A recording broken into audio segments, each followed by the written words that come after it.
our guest today, we thank her for joining at the last minute. Those of you paying careful attention know that Gary Kay was going to join us.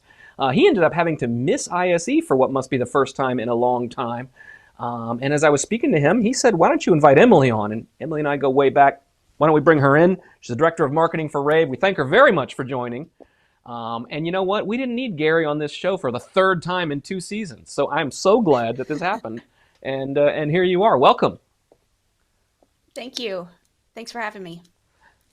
Sure. So, boy, rAVe does a lot of coverage at these shows, right? We do. We do. It was when I heard that Gary wasn't going to be able to make it due to COVID, I had a little mini panic attack, but then we kind of pivoted.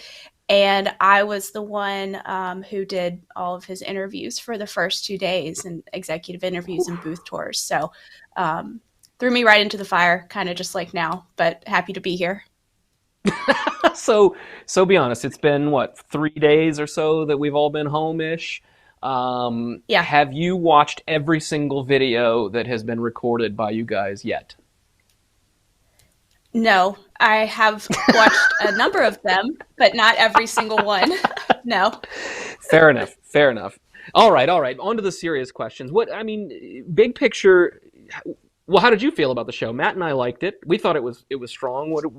Did you have the same takeaway? Yeah, I echo a lot of what you guys were talking about before. We've been in Amsterdam for the past ever since I've worked and ever since I've attended ISE. So I was nervous to leave the city that I know the restaurants. I know all of what goes on. I know how to get there. I know what hotel to stay in. So I was nervous for Barcelona, but it was I was pleasantly surprised at how well the show was organized, how easy it was to navigate the Fira. It's nothing like the rye, which is what you were saying, Justin, prior. And yes, we were down from the large numbers of 2019. That I think that's the biggest show that they've ever had. But yet, with having over 800 exhibitors, a lot of them showing new product for the first time in 2 years, it was really refreshing, and it was really great to see all of that product that we've seen in the news over the past 2 years really in person and active. Yeah. Any new trends that you spotted, or continuation of existing trends? What's the story? Yep, there were so a number of indoor DV-LED products with just getting smaller and smaller pixel pitch. You walked by Samsung's 8K for the wall. Barco launched their TruePix LED line, so that was impressive. I had heard, I was privy to that product before it came out, and it was nice to see it in person. And then surprisingly, a lot of touch solutions for DV-LED. So I think DV-LED is something for integrators and end users to keep an eye on, because back, I think maybe 2019, 2018 was really when we started to see the smaller pixel pitches of DV-LED, and manufacturers promoting that, yes, you can use this in conference room spaces. And we were like, what? LED? No way. But it's true. You can, especially with those touch overlays and everything. And then obviously, as we move back into the office, a lot of UCC companies are adding kind of like bundled products. Logitech had their largest show presence ever. So that was wondered about that. I saw that big booth and I wasn't sure. I said, I haven't noticed this before. Okay, there you go. Yeah, it's their largest footprint ever at a trade show, they told me. So that was really successful for them. They introduced a lot of new things. They had this really cool home office product called the LogiDock. So it's either certified Microsoft or certified Zoom's device that has a one-touch meeting join, a mute button, and a mute video button. So it's really built for the home, and it has built-in speakers too. So that was another thing. And then obviously with just, like I said, getting back to the office, hot desking, solutions for all of that. I don't know about you, but I could have really used an easy television scale Zoom conferencing product about 2 years ago. Yeah, Today I'm exactly. sick of it, but but okay. Yes. What about in the AV over IP space? Right, that's where we live. That's where we play. What stood out for Right. you there?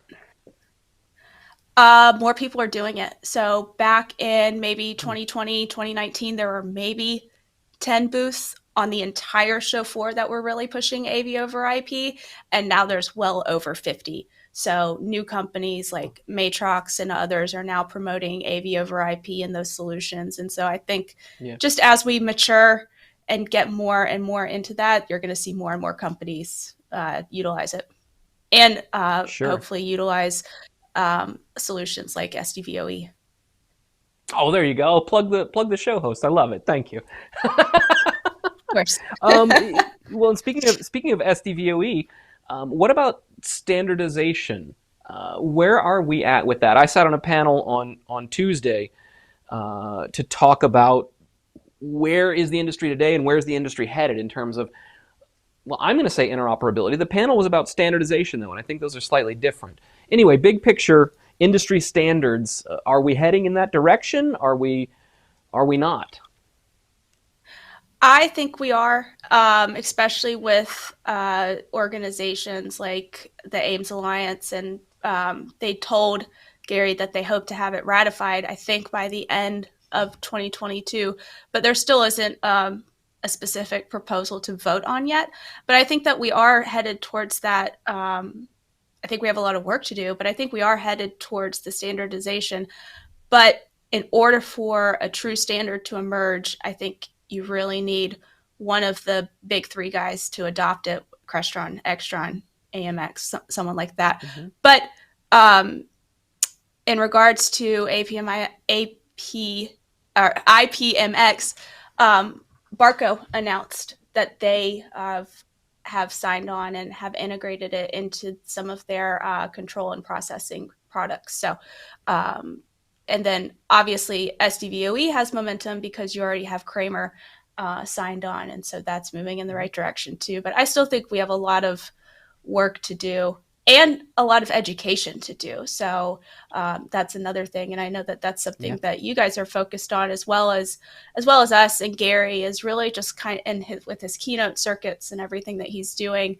It's really educating and making sure that people understand, because there's this whole debate of 1 gig versus 10 gig versus variable bit rates. So really just educating and understanding what solutions are out there, what's right for the specific application, and things like that.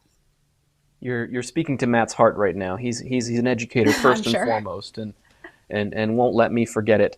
I would just like to remind our audience about the voting proposal that's available from SDVoE right now, which is called "Look at our list of members and go buy some products." Right, while these other guys write their essays and think about maybe one day having something to vote on. So that'll be fun. Anyway, just put in your purchase order. There's your vote for SDVoE. Let's see what else we have here. Let's talk about one of our audience questions that Matt brought to us, and it was something that was on my mind as well. InfoComm is coming up in only a handful of days. Sorry to remind you. I know that it's precisely as stressful for you as it is for me, but it will be It fun. is. We just said how much fun we had being back to big trade shows, so don't complain now that you get to do it again in 3 weeks. It'll be Exactly. And fun. no matter how much you have to do, it's the same thing with a buildup of a big show like this. If you have 5 days, it's going to take 5 days. If we had 5 months to InfoComm, we would take 5 months, but we have to get it done within 3 days. And it somehow does all get done. There's just a few stressful days in there, but back in yeah, back in my product management days, I used to tell people engineering will work to fill the available time. That's what you're talking about. You give them 5 months, it's going to take 5 months. Nobody's ever going to get it done a month early.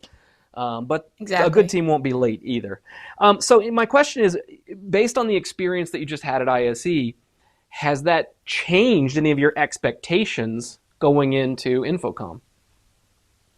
Yeah, I actually ran into Dave Labuscus on the show floor, and I said, like, congratulations on a successful show. I know that Avixa has something to do with the success, and he said, thank you. And I said, hopefully this is a an indication of what InfoComm will be. And he said, yeah, I think I think we're going to be surprised at InfoComm as well. And I said, I mean, it's even if you didn't go and you look at some of those photos, you would think we were back in 2019 with the size of those Mhm. crowds, especially in the larger halls in Hall 2 and Hall 3, just with all of that. So I have high hopes and high expectations for InfoComm.